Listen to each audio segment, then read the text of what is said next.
We both do vlogs. Hello, good morning সকলকে।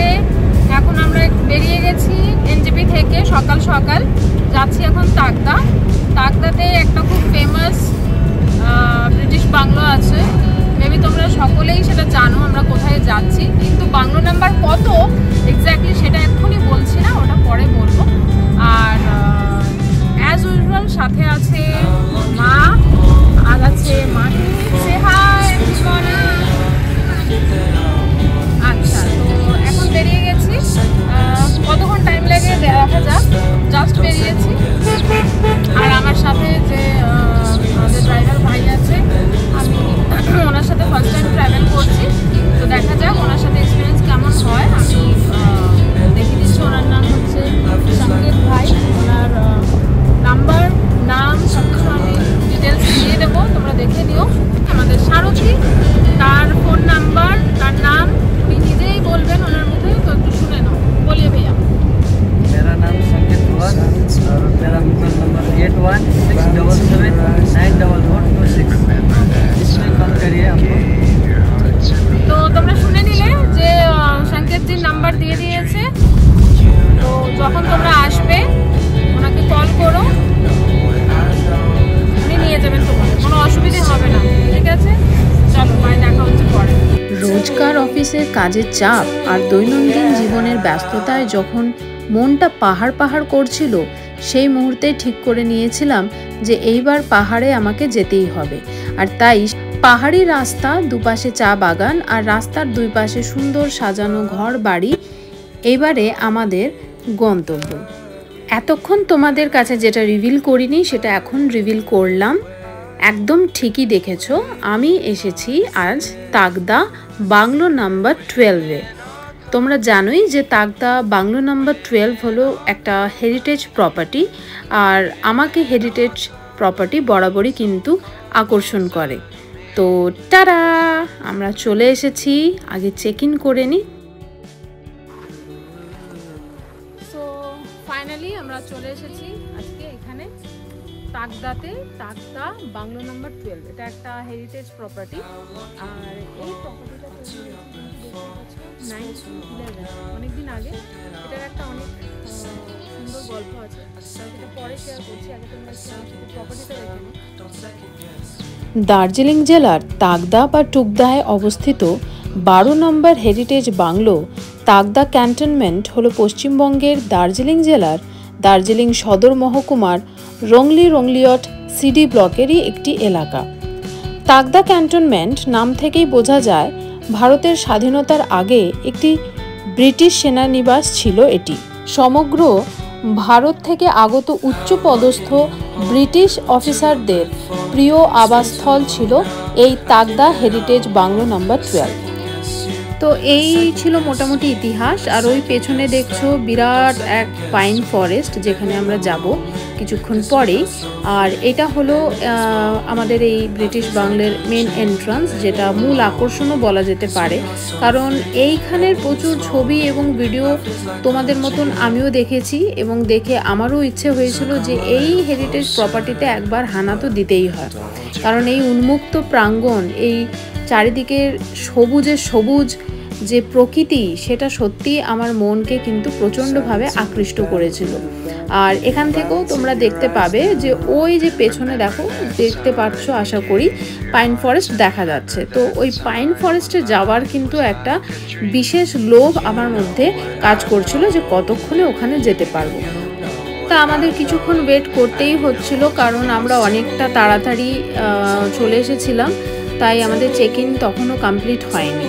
যাই হোক, চেক ইন করার পর এখানে বাচ্চাদের দেখতেই পাচ্ছ দোলনা রয়েছে, আর মাহি গিয়ে স্ট্রেট হবে ওখানে বসে গেছে। আর ওকে দুলতে দেখে আমিও একটু আমার ছোটোবেলায় ফিরে গেলাম, তাই আমিও নিজেকে আর আটকাতে পারলাম না, একটু এনজয় করেই নিলাম। তাই আমরা যতক্ষণ মা এবং মেয়ে দোলনাতে একটু দোল খাই, ততক্ষণ তোমরা এই জায়গাটা একটু ভালো করে ঘুরে দেখে নাও।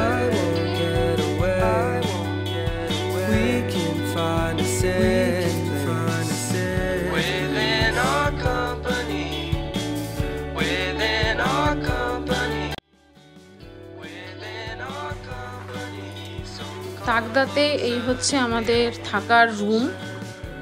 Room number 1, standard room. এখানে একটা বেড আছে,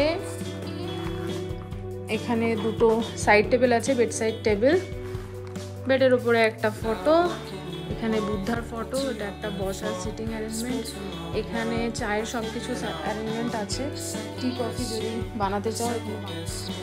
চলো তাহলে এবার তোমাদেরকে ওয়াশরুমটা একটু দেখিয়ে দেওয়া যাক। তো ওয়াশরুমে সমস্ত রকম ফেসিলিটি রয়েছে, রয়েছে গিজার, 24 ঘন্টা গরম জল পাবে, আর রয়েছে কোমোড, আর এদিকে রয়েছে একটা বেসিন, বেসিনের ওপর একটা মিরর রয়েছে। বাট সামহাও টয়লেট্রিজ যেগুলো ছিল সেখানের মধ্যে আমার এই টুথব্রাশের যেভাবে ওরা দিয়েছে সেটা আমার ঠিক পছন্দ হয়নি, কারণ ব্যাপারটা খুব একটা হাইজেনিক নয়। এভাবে খোলা টুথপেস্ট কখনো এর আগে কোনো জায়গাতে পাইনি, ফলে এটা আমার একদমই ভালো লাগেনি। এটা একটা ড্রব্যাক বলতে পারো, ওটা আমরা ইউজও করিনি। তবে প্রয়োজনীয় সব কিছুই এখানে দেওয়া ছিল, কোনো অসুবিধা নেই। রুম বেডটা কিন্তু বেশ বড় সাইজ, মানে 3 জন, 2 জন, একজন বাচ্চা নিয়ে আরামসে কিন্তু শুতে পারবে।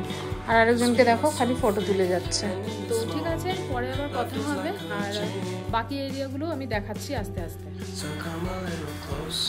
এই ছিল এখানকার dining area, dining cum sitting এরিয়াও বলা যেতে পারে, আড্ডা মারতে পারো। বাঁ দিকটা তোমরা দেখলে যে অনেকগুলো সোফা সেট লাগানো আছে, তো ওখানে বসে আরামসে আড্ডা মারা যায়। আর এখানে একসাথে বসে কিছু না হলেও অন্তত 12 থেকে 15 জন আরামসে কিন্তু খেয়ে নিতে পারবে, কোনো অসুবিধা হবে না। এখানে একটা ফায়ার প্লেস দেখছি, যতদূর মনে হয় এটা আগে ইউজ হতো, এখন তো ইউজ হয় না, আমি তো দেখিনি যে ইউজ হচ্ছে। তো আমার দেখে মনে হলো যে এটা যে সময় ব্রিটিশ বাংলো হিসেবে অ্যাকচুয়াল, মানে যেটাকে আর্মি ক্যান্টনমেন্ট বলা হতো, হয়তো সেই সময় নিশ্চয়ই এটা ইউজ হতো। এরই মধ্যে ওয়েদার কিন্তু টোটালি চেঞ্জ হয়ে গেছে, এবং দেখো আমরা কি আনন্দ করছি। কৃষ্ণ চড়া শঙ্কর,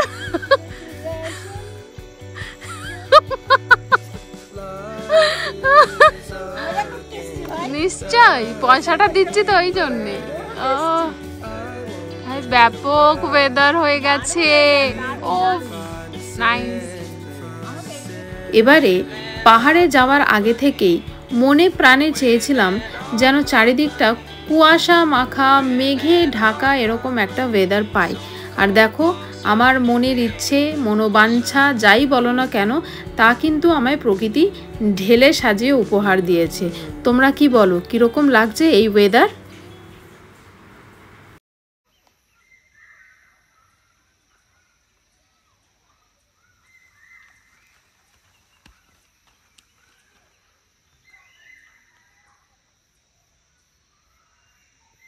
তো দেখো এখন আমরা চলে এসেছি পাইনের জঙ্গলে। চারিদিকে আমার পেছনে, সামনে, ডাইনে, বাঁয়ে শুধু লম্বা লম্বা পাইনের সারি রয়েছে। অপূর্ব দৃশ্য, ওপর দিয়ে পুরো মেঘ ভেসে যাচ্ছে। আমি তোমাদেরকে জায়গাটা একটু দেখিয়ে দিই যে কতটা সুন্দর হতে পারে। দেখো একটু আগে আমার শাড়ির আঁচলে কিন্তু একটা জোক উঠে গিয়েছিল, হ্যাঁ, তো আমি ওই জন্য একটু আঁচলটা তুলে তুলে দেখছি। একটু দেখো ওপরটা কি সুন্দর। আমায় হয়তো একটু কম দেখতে পাওয়া যাচ্ছে। এই দেখো আমার পেছনটা পুরো পাইনের জঙ্গল, পাইন গাছে ভর্তি, লম্বা লম্বা সব পাইন গাছ। তো জায়গাটা খুব সুন্দর, মেঘ ভেসে যাচ্ছে পুরো জায়গাটার ওপর দিয়ে। সুন্দর একটা পাখি ডাকছে, একটু শুনতে পাচ্ছ পাখির ডাক? দারুণ সুন্দর পাখির ডাক। পুরো জায়গাটা দেখো, আমি দেখাচ্ছি, এদিকটাও দেখাচ্ছি, এদিকটাও দেখো। আমি ব্যাক ক্যামেরাতে করে দেখাচ্ছি, নালে ক্যামেরা জাস্টিস করতে পারবে না। দেখো এই হচ্ছে সেই পাইন ফরেস্ট তাকদার ভেতরে। দারুণ সুন্দর, মানে এত সুন্দর একটা পাইন ফরেস্ট আমি দেখতে পাবো সত্যি বলছি অকল্পনীয়, দারুণ। মানে যেখানে থাকছি সেই প্রপার্টি লাগোয়া এত সুন্দর একটা পাইন ফরেস্ট রয়েছে। দিস ইজ জাস্ট আনবিলিভেবল, মানে এত কাছে। আমাদের কি হয়, অন্য কোনো জায়গায় থাকলে হয়তো একটু দূরত্বে আমাদেরকে যেতে হয়, হাঁটা পথে হোক বা গাড়ি নিয়ে যাওয়া হোক, কিন্তু এখানে পুরোটাই কিন্তু বেশ সুন্দর, একদম কাছে। ওই যে দেখো সামনে, ওইখানে হচ্ছে আমাদের বাংলো নাম্বার 12 তাকদার। আর বাকি এখানে আমার মেয়ে আর মা কলর কলর কলর কলর করছে, ওরা অনেক কথা, এই দেখো দেখছো তো কিরকম করছে আমাকে, এইভাবে আমার সাথে লেগ পুলিং করে যাচ্ছে। তো ঠিক আছে, চলো আরো বাকি জায়গাগুলো দেখাচ্ছি তোমাদের, ঘুরে দেখো আমাদের সাথে। এই দেখো এই রাস্তাটা দিয়ে আমরা উঠেছিলাম, এই দেখো দেখছো আমাদের বডিগার্ড কিন্তু আমাদের সাথে আছে, ও আমাদের পেছন ছাড়ছে না।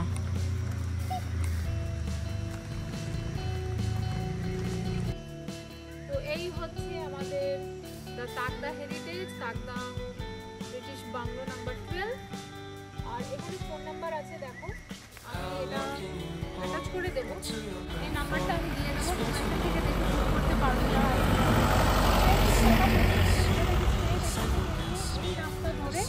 এই রাস্তাটা ধরে সোজা ওপরে চলে গেলে ওখানে হচ্ছে আমাদের বাংলো। তো এবার আমাদের ওঠার পালা, দেখতেই পাচ্ছ অনেক গাড়ি এদিকে পাস করছে, আর নিচে নামবো না কারণ অনেকটা উপরে উঠতে হবে। রাস্তাটা যতটা ইজিলি নেমে গেলাম, ওঠাটা অতটাই আমাদের জন্য কষ্ট হবে উঠতে। তো মাসে এসো, সেই জন্য আমরা আস্তে আস্তে, আমি একটুটা এগোলে বুঝতে পারবে যে রাস্তাটা কিরকম। রাস্তাটা কতটা ওপরে আছে, এই রাস্তাটা একটা বাঁক, দুটো বাঁক, মানে 3-4টে বাঁক আছে। দেখো এই রাস্তা ধরে হচ্ছে আমাদের ওপরে সোজা যেতে হবে, প্রায় 3-4টে বাঁক আছে, অনেকটা ওপরে যেতে হবে। ইজিলি নেমে তো গেছি, এবারে বুঝতেই পারছো আমাদের অবস্থা খারাপ হবে। চলো আগে ওপরে যাই, তারপর কথা বলছি। বাংলোর আনাজ কানাজ যখন ঘুরে দেখছি তখন খুব খিদে পেয়ে গিয়েছিল, আর তাই সঙ্গে সঙ্গে আমাদের লাঞ্চও চলে এসেছে, একদম গরমা গরম।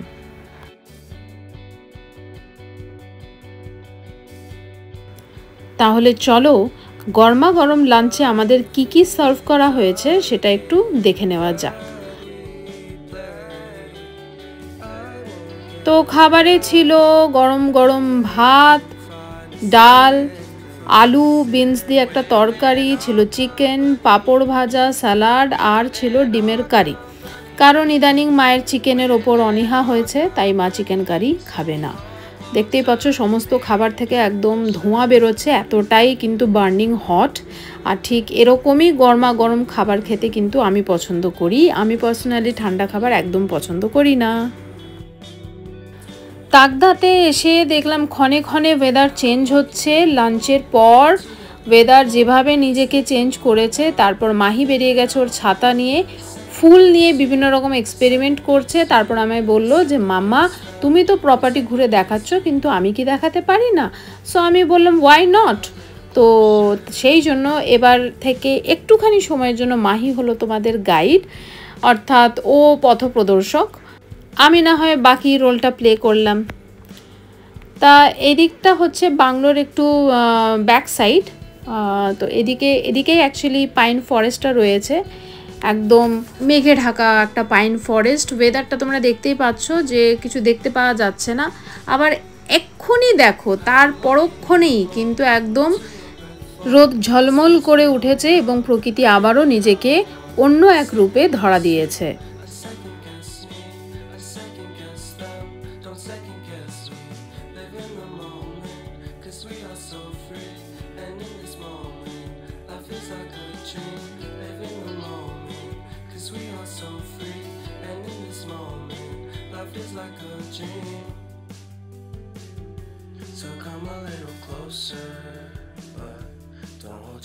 যেই পাইন ফরেস্টে কিছুক্ষণ আগে গিয়েও আমরা সুন্দরভাবে আমাদের ফটোশ্যুট করেছি, ঘুরে বেরিয়েছি, আনন্দ করেছি একসাথে, সেই পাইন ফরেস্টে কিন্তু আস্তে আস্তে করে মেঘ তার আস্তরণ চারিদিকে ছড়িয়ে দিচ্ছে।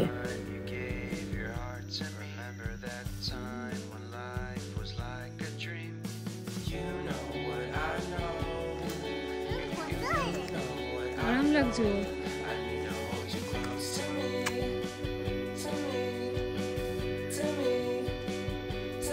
তাকদা হেরিটেজ বাংলো নাম্বার 12-এ আমাদের অনেক শুটিং হয়ে গেছে, টলিউড ইন্ডাস্ট্রিরও হয়েছে এবং আরও অন্যান্য ইন্ডাস্ট্রিরও হয়েছে।